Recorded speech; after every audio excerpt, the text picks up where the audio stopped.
Hey everyone, welcome back for another deep dive. Always exciting to be back. Yeah, so today we're exploring this really interesting concept. It's called collage consciousness.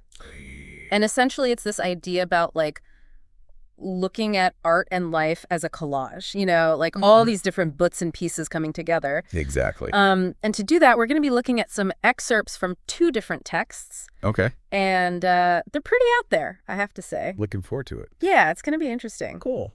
So to kind of give everyone a sense of what we're dealing with here, these texts touch on everything from Oh, wow. literary techniques, like surrealism and wordplay, to spiritual concepts like Vipassana meditation. And then we've even got references to Really? Pink Floyd and Carlos Castaneda. Wow. Yeah, it's a real mix. Eclectic mix. It is eclectic, yeah. Yeah. So it really does kind of raise that question of how does this collage approach reflect the way we experience the world, especially today, in the age of the internet. Right.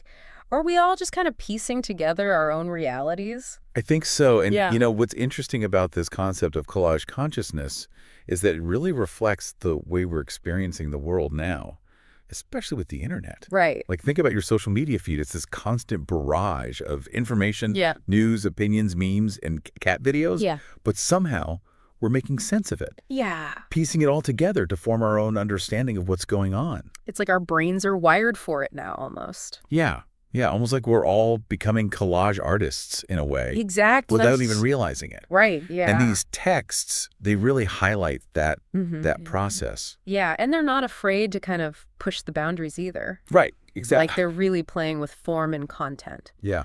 So let's break down some of the core elements of this collage consciousness idea. Okay. One thing that really jumps out is the emphasis on things like metaphor, Right. juxtaposition, paradox, humor even. Yeah. It's not your typical straightforward approach. It's not a linear, logical way of thinking. Right. It's much more intuitive. Exactly. Almost a non-linear process. Yeah. Embracing contradictions, seeing the beauty in those unexpected connections that spark new insights. Yeah, and one of the sources we're looking at, Cosmic Tantric Heart.pdf. Oh, that one. Yeah, that one, it really embodies this style. Oh, interesting. Even just the formatting is a trip. Really? You've got these fragmented phrases, unconventional punctuation. It's almost like the text itself is a collage. Oh, wow. So the form is reflecting the content. Exactly. Yeah. That's so cool. It's really interesting. And then there's this huge range of themes that it covers. Okay. I mean, you've got spirituality, love, social commentary, even some pretty sharp political critique. That's a lot to unpack. It is. It's all woven together in this kind of vibrant tapestry of words and ideas. Makes sense, given the collage concept. Yeah. It all ties back to that. Yeah. And the language, oh my gosh. What about it? It can get pretty provocative at times. Oh, I see. You've got lines like, "The kiss in Slaughterhouse 6, and spicy message, you're allowed to be fat when you're rich."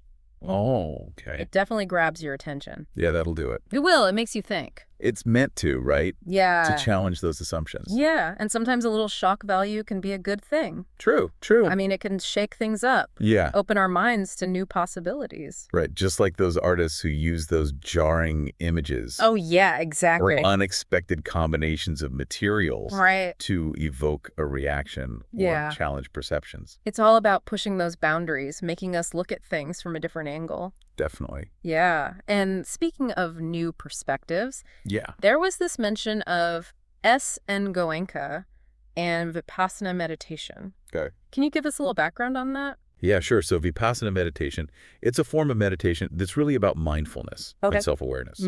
It's about observing your thoughts, feelings, sensations without judgment, just seeing them as they are. Interesting. Recognizing their fleeting and impermanent nature. So how does this tie into this whole collage consciousness idea? That's a good question. I mean, are we basically meditating on the collage of our experiences? In a way, yes. Yeah. It's like Vipassana helps you detach from that constant stream of thoughts and emotions. Yeah. It gives you a clearer perspective on your inner world. Almost like you're stepping back from the canvas and seeing the individual pieces more objectively. Okay, so instead of getting caught up in the chaos, right, we can kind of observe it, understand it. Exactly. Maybe even find some beauty in it. Yeah, and that's where some key Buddhist concepts come into play. Okay. Things like dukkha, anicca, and anatta. All right, break those down for us. Sure. So dukkha It's basically the recognition that suffering is a part of life. Okay. Something we often try to deny or avoid, right? And then there's anicca, which reminds us that everything's impermanent, constantly changing. And then in anicca, that challenges the idea of a fixed, independent self. Okay. Suggesting that we're more like a collection of ever-evolving processes and experiences, constantly in flux. I like that. Yeah. So instead of clinging to these fixed ideas or resisting change, these concepts are encouraging us to be more open, accepting of the impermanent, interconnected nature of reality. I think so. Yeah. That's essential for cultivating that collage consciousness. Right. It's about embracing the full spectrum of experience, the good, the bad, the beautiful, the messy, and finding meaning in the tapestry as a whole. Yeah, it's like learning to appreciate all the pieces of the collage, even the ones that seem jarring or out of place. Exactly, and seeing how they contribute to the bigger picture. Exactly, yeah. Yeah. It's interesting, though, because when we talk about collage consciousness, it makes me think about how much it kind of mirrors how our minds work anyway. Oh, yeah, for sure. Like, we're always taking in information, memories, emotions. Yeah. It's all kind of like a mental collage already, isn't it? Definitely. And it's cool how these texts we're looking at, they're actually using that collage technique to really reflect that process. You know? Oh, I see. It's not just what they're saying, but like how they're saying it. Yeah. Which I think is pretty powerful. It is, but I'm curious, what about these mentions of like specific art movements, surrealism, daddyism even? Right. Are those connected to collage consciousness in some way? Oh, definitely. They have some things in common, for sure. Okay. Like think about surrealism or daddyism or even magic realism. Yeah. They were all about breaking free from those traditional linear ways of thinking. You know, and how we express ourselves. They were embracing the irrational, the absurd, the dreamlike, all the stuff that challenges our logical understanding, which totally fits with that whole collage consciousness vibe, right? It does. It's like they're all saying, let's shake things up a bit. Just throw everything together and see what happens. I love that playfulness, that experimentation, that willingness to think outside the box.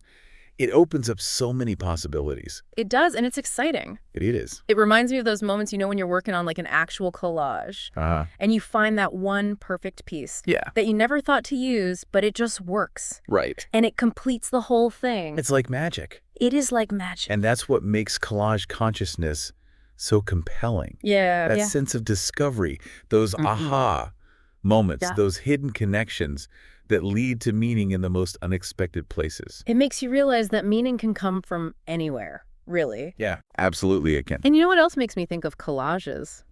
What's that? The internet.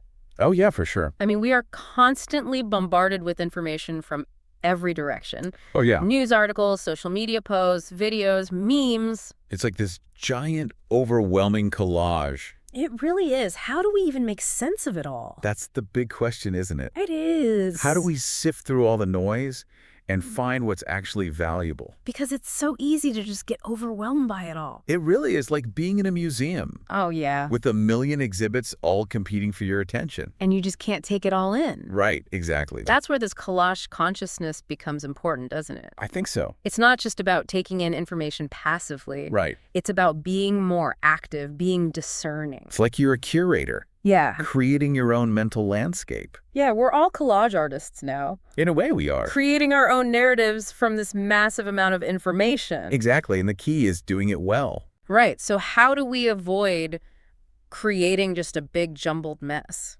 Well, I think it comes back to what we talked about before. Okay. Developing that collage consciousness literacy. Right, being aware of those sources. Yeah, knowing their biases.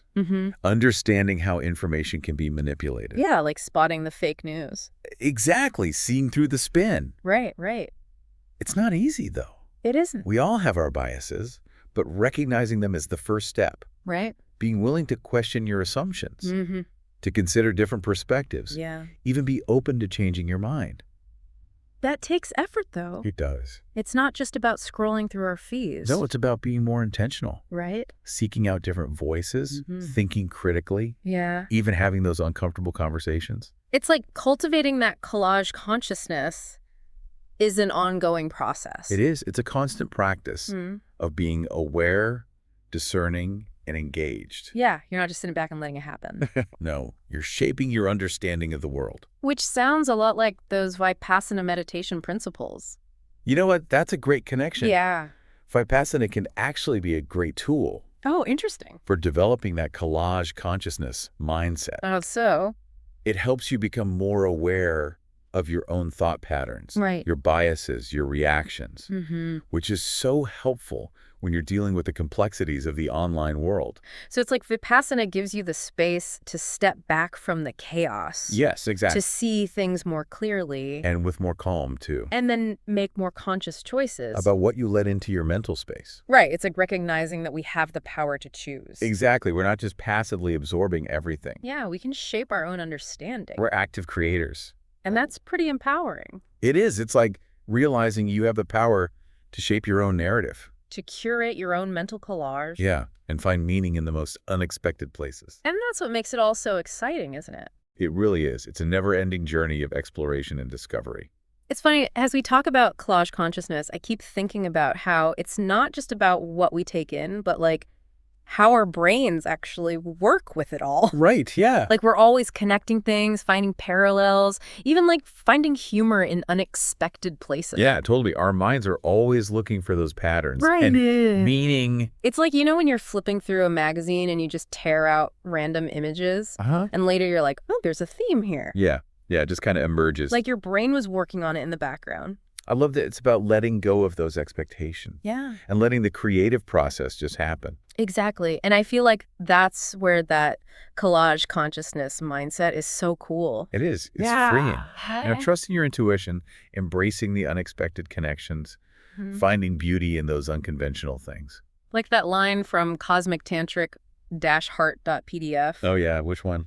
The Kiss in Slaughterhouse 6. Oh, wow. That's a powerful one. It is. It's so jarring, those images together. But it makes you think. It does. Right? Yeah. It challenges those ideas of what's beautiful, what's sacred. Yeah, what's even real. It's like it's meant to shake things up. It is, to wake us up a little. Yeah. See things differently. And to embrace those paradoxes. Yeah, the absurdity along with the beauty. I mean, that's where collage consciousness becomes more than just a technique. Right. It's bigger than that. It's a whole philosophy. Yeah, a way of being. So as we wrap up this deep dive, yeah, what's the one thing you hope people take away from all this? I'd say it's that sense of curiosity.